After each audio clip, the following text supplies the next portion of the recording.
kapan Coffee Shop ini bisa berdiri? Assalamualaikum warahmatullahi wabarakatuh. Perkenalkan, nama saya Bu Lia. Biasa kalau di Kopi Ketua ini dipanggilnya Bunda. Awal mulanya pendirian izinnya, Kopi Ketua itu dimulai sejak grand openingnya itu di zaman COVID.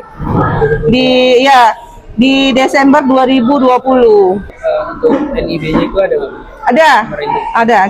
Kita lengkap untuk NIB, untuk izin musik, untuk izin halal, terus untuk izin keramaian. Satu lagi izin izin reklame, kita semua punya.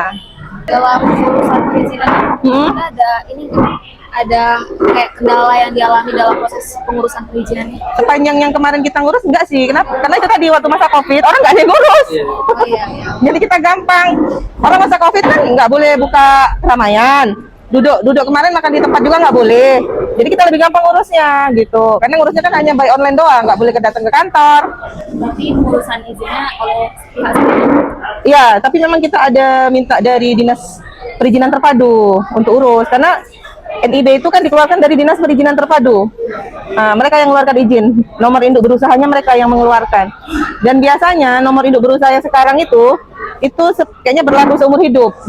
Kalau zaman dulu sebelum perubahan tahun 2020-an itu Dinas Perizinan Terpadu hanya memberikan 5 tahun sekali. Setelah itu diperpanjang, tapi ini tidak. Ini langsung dari negara yang mengeluarkan dan dari Jakarta itu langsung seumur hidup. Kata Bunda kan itu kan ini jadi kopi kan Bunda.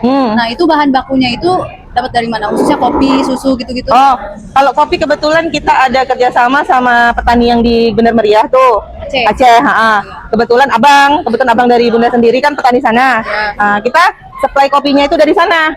Jadi alhamdulillahnya untuk cadangan kopi kita nggak butuh silakan. Tapi kalau untuk bahan baku yang lain kayak susu, sirup itu dari supplier. Apakah pernah mengalami kesulitan dalam sistem OSS Bunda? Sistem apa? OSS. OSS ya. Sistem OSS sih kayaknya nggak terlalu sulit, asal jaringannya gampang aja. Kan dia tergantung ke jaringan internetnya. Kalau jaringan internetnya nggak lelet ya kita gampang untuk ngerjain NIB-nya gitu. Cuman sekarang mungkin agak sedikit hati-hati sama oknum.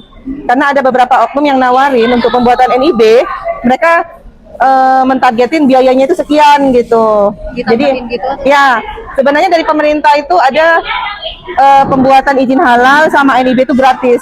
Jika kita tidak tahu jalurnya, akan kena oknum yang seperti itu. Tapi kalau kita tahu jalurnya, itu free, gratis. Tidak ada dikenai biaya. Karena sistem OSS itu kan mereka berdasarkan jaringan yang memakai kan seluruh Indonesia. Kalau jaringan itu lelet ya kita susah masuknya ke jaringan OSS. Bunda ini kalau tentang OSS itu dapat dampingan dari pemerintah atau instansi gitu atau cari tahu sendiri? Sebenarnya ada beberapa teman yang memang di bagian itu. Ada teman yang di bagian itu. Kebetulan teman alumni juga satu, dan selebihnya itu teman dari tim verifikasi halal. Teman-teman dari tim halal dari BPJPH. Kalau lagi menjalankan usaha gitu, Bunda ada mengalami kesulitan nggak? Kayak menjalankan usaha ini? Kesulitan pasti ya kan Ki. Nah, kalau namanya satu proses itu kan nggak mungkin jalannya mulus.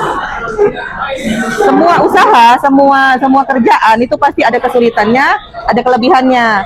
Kesulitannya yang paling sulit itu di SDM-nya. Terus kesulitan kedua menerapkan SOP.